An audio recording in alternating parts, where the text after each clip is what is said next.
Olá, meus amigos, saudações do Evaldo Pimenta.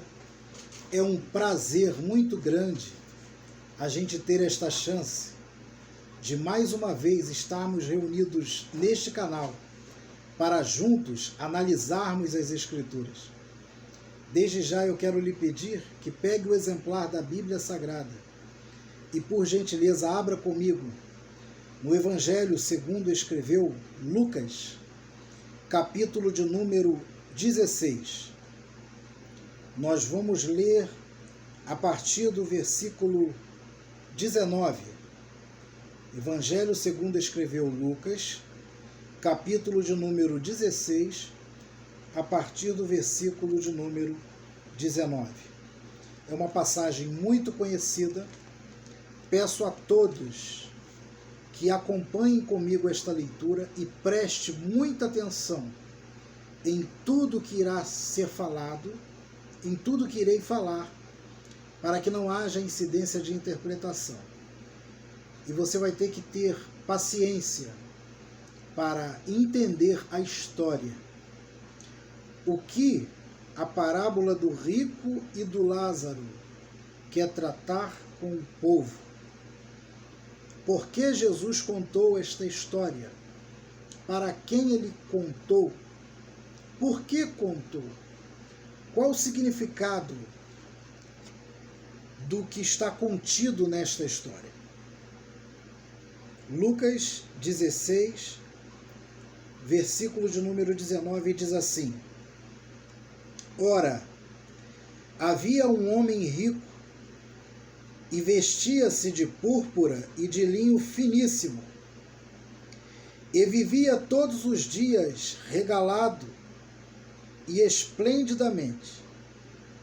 Havia também um certo mendigo, chamado Lázaro, que jazia cheio as chagas e ficava na porta daquele homem. Desejava alimentar-se com as migalhas que caíam da mesa do rico, e os próprios cães vinham lamber-lhe as chagas.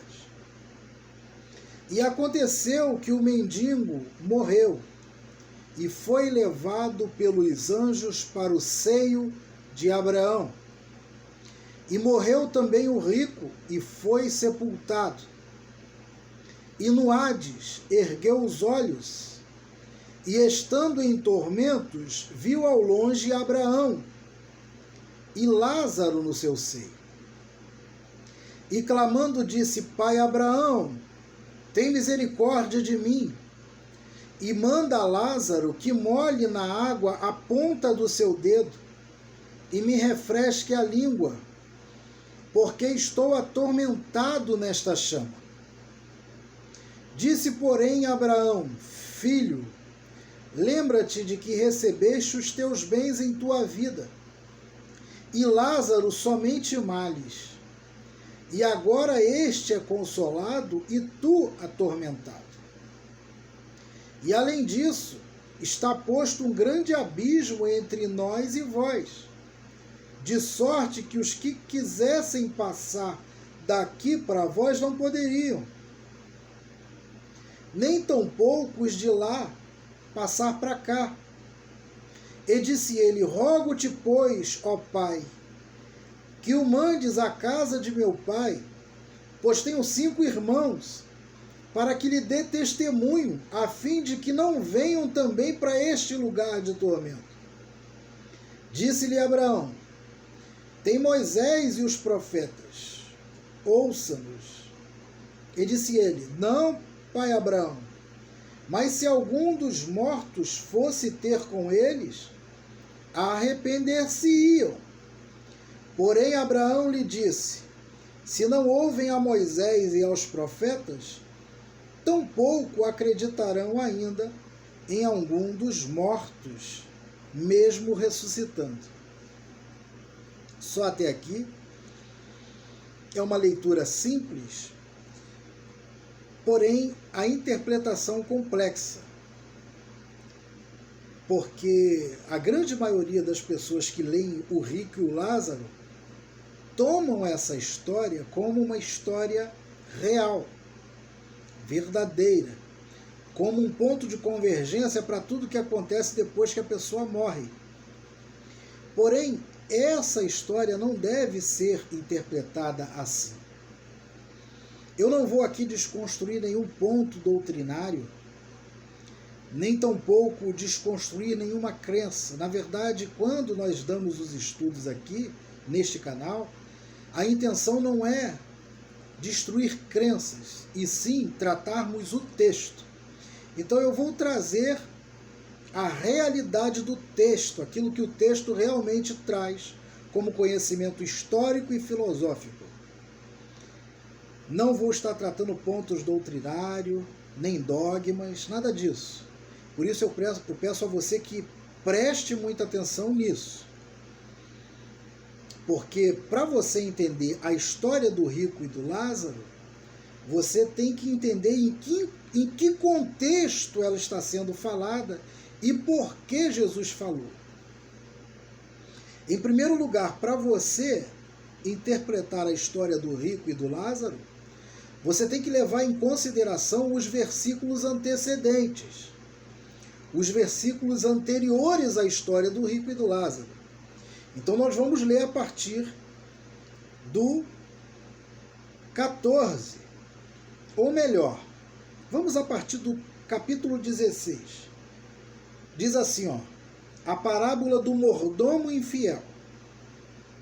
E dizia também aos discípulos: havia um certo homem rico, o qual tinha um mordomo, e este foi acusado perante ele de dissipar, de roubar os seus bens.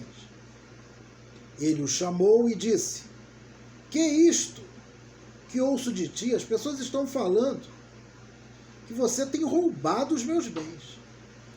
Me dê conta agora da tua mordomia, de tudo que você fez esse tempo que você tem trabalhado para mim, porque já não poderás ser mais meu mordomo. Diante de todas as acusações que as pessoas estão fazendo a seu respeito, não há nenhuma possibilidade de eu te manter como meu empregado, te manter a responsabilidade de meus bens. E o mordomo disse consigo, no seu pensamento: que farei? Se o meu senhor me tirar a mordomia, se ele me mandar embora, eu não puder trabalhar para ele, cavar eu não posso. De mendigar, eu tenho vergonha. Eu sei que hei de fazer. E ele teve uma ideia. Quando eu for dispensado do meu trabalho, me receberão em suas casas. Ele teve uma ideia para que as pessoas o aceitassem em suas casas assim que ele fosse mandado embora do seu trabalho. Versículo 5.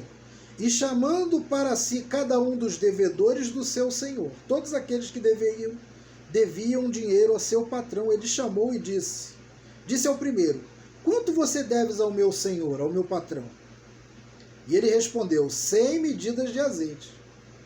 Ele disse: olha, toma a tua obrigação, assenta-te já e escreve 50. Você deve 100? Então escreva a sua dívida 50, paga metade.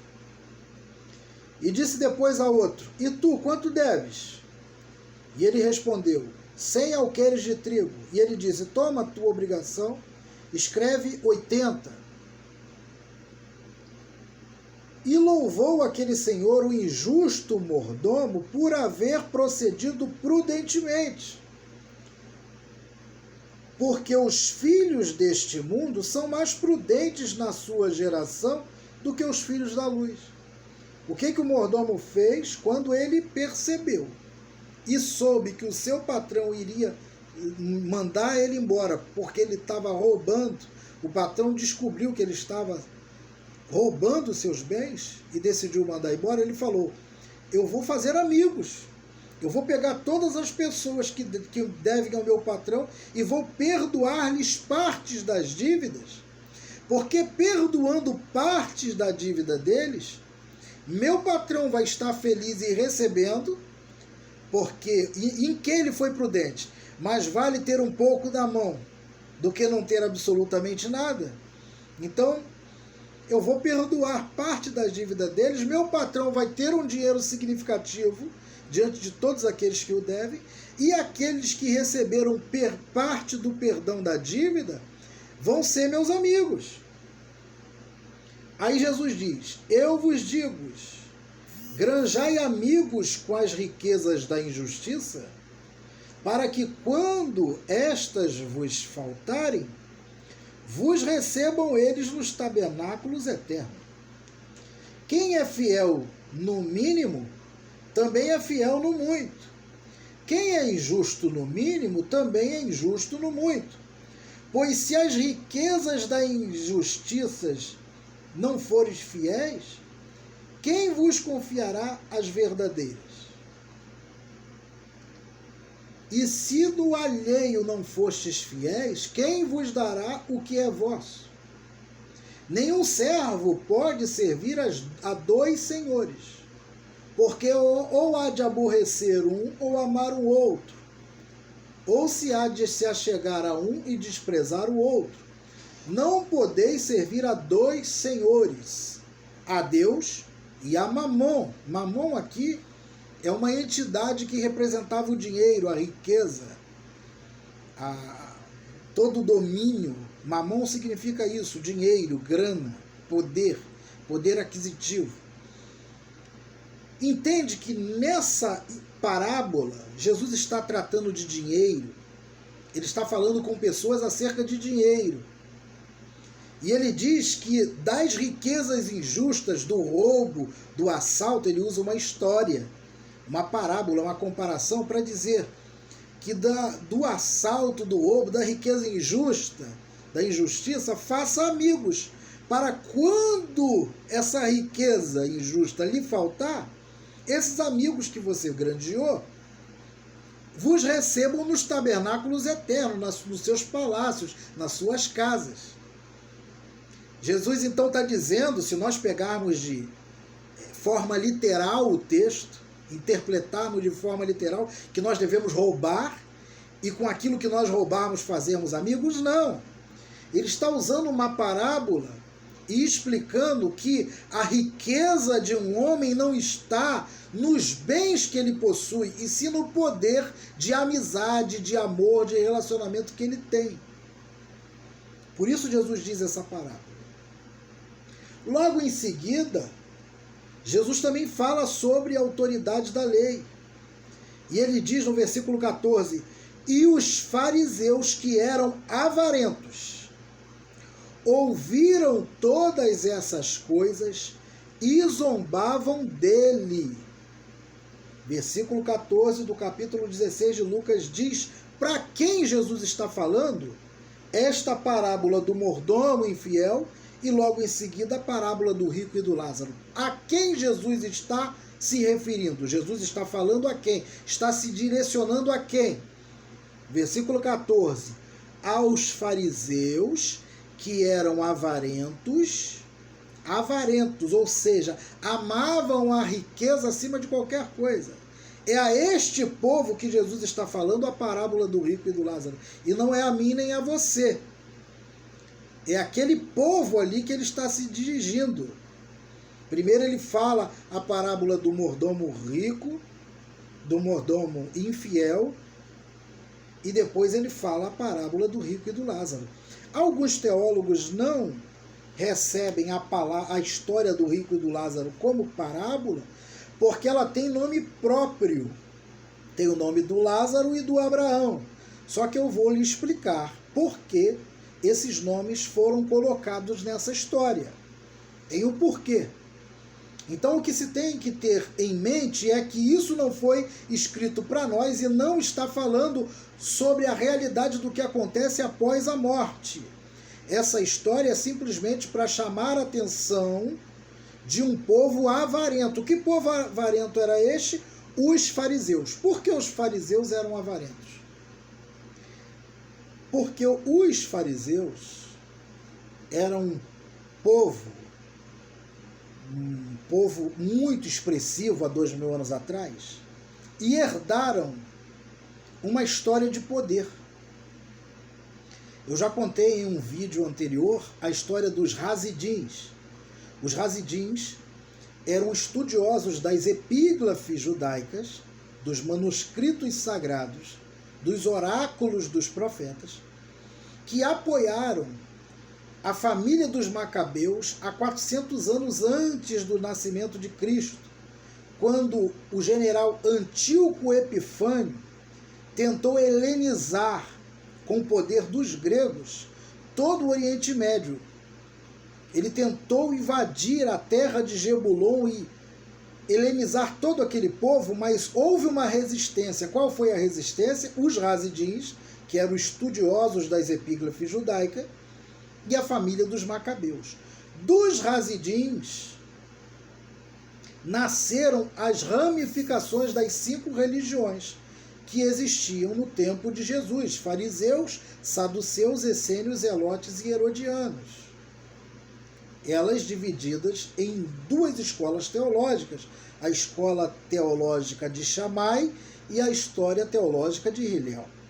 Só que esses descendentes dos Hasidins que se transformaram em fariseus eram homens arrogantes, presunçosos, jactanciosos, amavam os banquetes, amavam ser ovacionados, eram narcisistas, oravam de si para si mesmo. É a este povo que Jesus está se direcionando quando fala do mordomo infiel e logo em seguida fala do rico e do Lázaro. Agora, por que Jesus pega a história do rico e do Lázaro e fala para esses homens que no versículo 14 diz: fariseus que eram avarentos ouviram estas coisas e zombavam dele?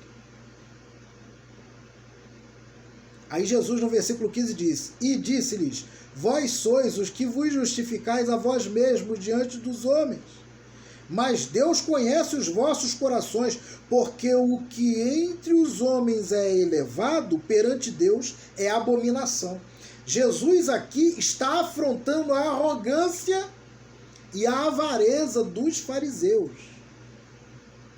Então esse é o contexto original da história, tanto do mordomo infiel e do rico e do Lázaro. Agora, por que Jesus usa a história do rico e do Lázaro? Primeiro, a escritura que Jesus utilizava não era a Bíblia que nós temos.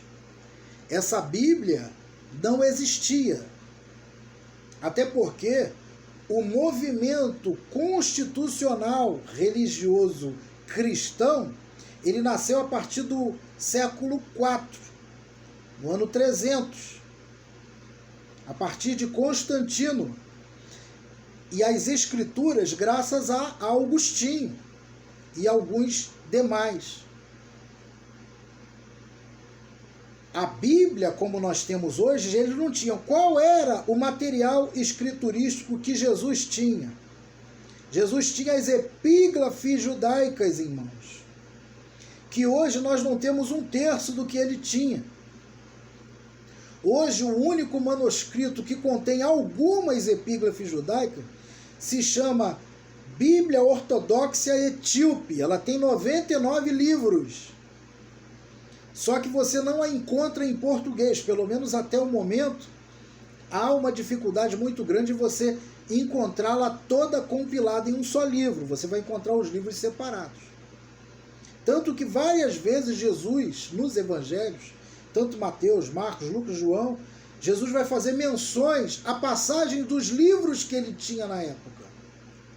Então, por exemplo, quando Jesus fala lá em Mateus, capítulo de número 12, versículo de número 43 a 45, que ele diz que quando o espírito sai, é expelido, ele corre para lugares áridos. Ele está falando sobre uma passagem do livro de Tobias, sobre o bode Azazel. Era uma crença judaica. Isso era uma crença judaica. Já o rico e o Lázaro, se você pegar na história, procura no Google, você vai ver. É uma história egípcia, chamada História de Bar Mayan, que foi nutrida, ela foi jogada na cultura judaica. E você encontra essa mesma história como a história de Bar Manhã. Há uma similaridade muito grande nessas duas histórias, a lenda egípcia de Bar Manhã e a história do rico e do Lázaro, claro que com nomes originais, em livros diferentes, mas, por exemplo, a história do rico e do Lázaro, ela é uma história do 4º livro de Macabeus. É a mesma história que está nos contos de Bar Manhã. Então Jesus está contando uma história daquela época que existia na sua cultura. E primeiro, uma parábola é transmitida para passar uma lição moral e não uma doutrina. Não pode ser tomado como doutrina. Por quê? Porque Jesus usava as escrituras de sua época para ensinar aquele povo que a entendia. Então, quando Jesus fala da história do rico e do Lázaro, ele está se referindo não a nós, e sim diretamente aos fariseus que conheciam o 4º livro dos Macabeus e sabiam muito bem dessa história. Até porque eles acreditavam, havia uma crença de que quando a pessoa morria e era sepultada no Hades, no túmulo, que daí traduziram, né, houve uma tradução depois, com o tempo, que túmulo é inferno, inferno e túmulo é a mesma coisa. Quando a pessoa é colocada no túmulo, ela atravessa uma dimensão e vai com corpo e tudo para o mundo dos mortos. Ou ela iria para o seio de Abraão ou para o Hades, um lugar de tormento com corpo e tudo. É por isso que você vê aqui uma divisão de algum espaço de meio metro, um entre o outro, que o próprio rico fala, olha, diz a ele que molhe o dedo na ponta da língua e me refresque. Fale com ele, pai Abraão, como se um estivesse do lado do outro. Ainda diz o texto que ele levanta os olhos, porque nessa crença do quarto livro dos Macabeus, eles acreditavam, os fariseus acreditavam que a pessoa morria, ia para o mundo dos mortos com o corpo e tudo, com olho, com boca, com nariz, e sentia a dor na carne.